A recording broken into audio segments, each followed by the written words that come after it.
Salut à tous, bienvenue dans votre JT du lundi 15 septembre et voici les titres qui seront développés dans cette édition. Au programme aujourd'hui du charme, du sport et des souvenirs, on prendra la direction du parc qui accueillait une trentaine de nations ce week-end pour les championnats du monde universitaire d'aviron. Et parmi tous les invités, Patrick Caner, le nouveau ministre des Sports, était présent vendredi. Du charme avec la nouvelle Miss Lone Plage qui a été élue ce week-end, vous découvrirez la gagnante avec Patrice Bernard. Et on terminera ce journal avec des coccinelles à Crewick pour la fête communale. Les championnats du monde universitaire d'aviron se sont donc déroulés ce week-end sur le parc des Rives de l'Aa. Pour sa cérémonie d'ouverture, le futur ex-président du Nord, Patrick Caner, devenu récemment ministre de la Ville, de la Jeunesse et des Sports, est venu à Gravelines pour assister à cet événement. Aujourd'hui, la qualité des équipements sportifs dans le Nord, et là je reprends ma casquette de président de conseil général pour encore quelques jours, eh bien démontre que nous sommes en capacité de pouvoir être reconnus du monde entier en la matière. Je vous avez déjà posé la question au niveau de l'éducation nationale il y a quelques jours.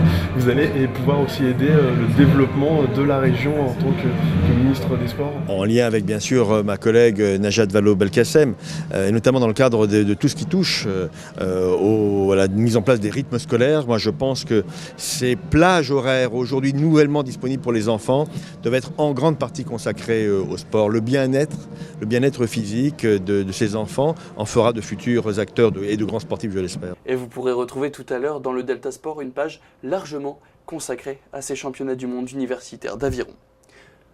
Miss Lone Plage a donc été élue ce week-end.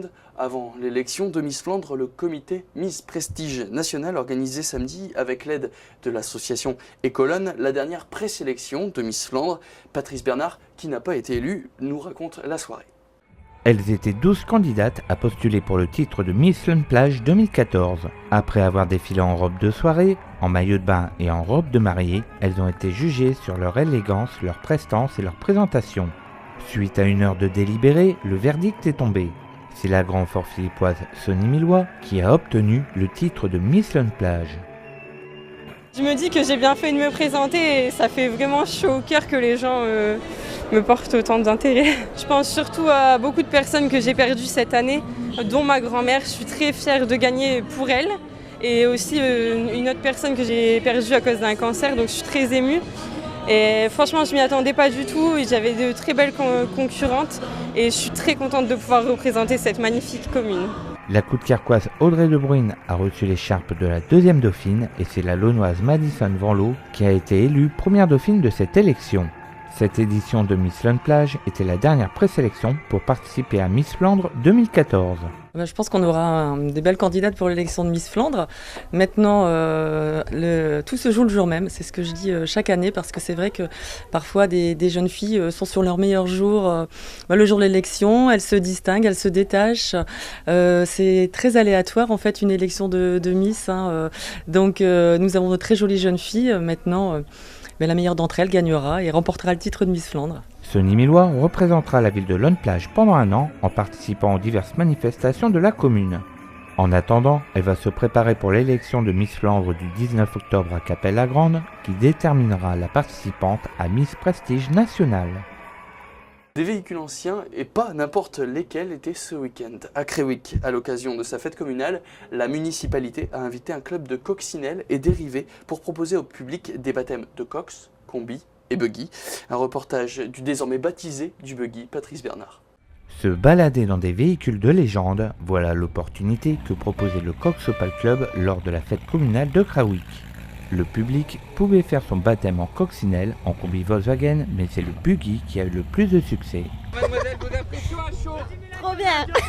T'es nickel, super. Faut pas sortir de chez coiffeur. Bonne sensation et tout, sur des petites routes, pas mal. Franchement pas mal, bien. Il y a une petite balade aujourd'hui qui se fait ici dans les alentours du village, avec pour la partie cox qui est une partie entièrement routière forcément. Elles ne sont pas toutes adaptées pour rouler dans la terre. Et pour ceux qui veulent essayer des choses un petit peu plus marrantes, la partie balade buggy, où la moitié se fait sur asphalte, histoire de voir un peu les performances d'un engin de 400 kg et de 100 chevaux. Et l'autre partie se fait sur les chemins, la pelouse, les champs, Et là, on joue dans la glisse, dans la terre, dans la boue quand il y en a. Bon, il n'y en a pas aujourd'hui, mais on va faire un peu de poussière. Je pense que ça va être un bon plaisir pour tout le monde. Cette journée était aussi pour les membres du club l'occasion de partager leur passion de ces anciens véhicules qu'ils chouchoutent, restaurent et font rouler au quotidien. Ça attire autant les jeunes que les anciens. Ça nous permet de faire découvrir un petit peu l'historique et un patrimoine automobile qu'il faut conserver roulant et en bon état. C'est la passion qui nous réunit aujourd'hui et puis on veut faire partager ça. Surtout pouvoir rouler avec des voitures qui ne sont pas courantes. On a des voitures quand même de 1958 jusqu'à 1975 présentes ici aujourd'hui. Des véhicules très peu chers en entretien, peu chers en assurance. C'est vrai que ça consomme un peu plus que tout ce qui est moderne, hein. C'est pas du DCI, on fait pas 3 litres au 100, mais c'est des voitures toutes simples, c'est l'enfance de la mécanique. Un tournevis, une clé de 10 et on sait faire tout ce qu'on veut dessus.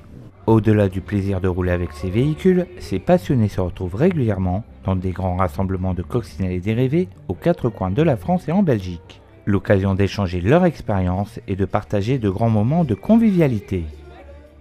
Voilà, c'est la fin de ce journal. Merci à tous de l'avoir suivi. On se retrouve nous tout de suite dans le Delta Sport depuis le parc des Rives de l'Aa pour les championnats du monde universitaires d'aviron.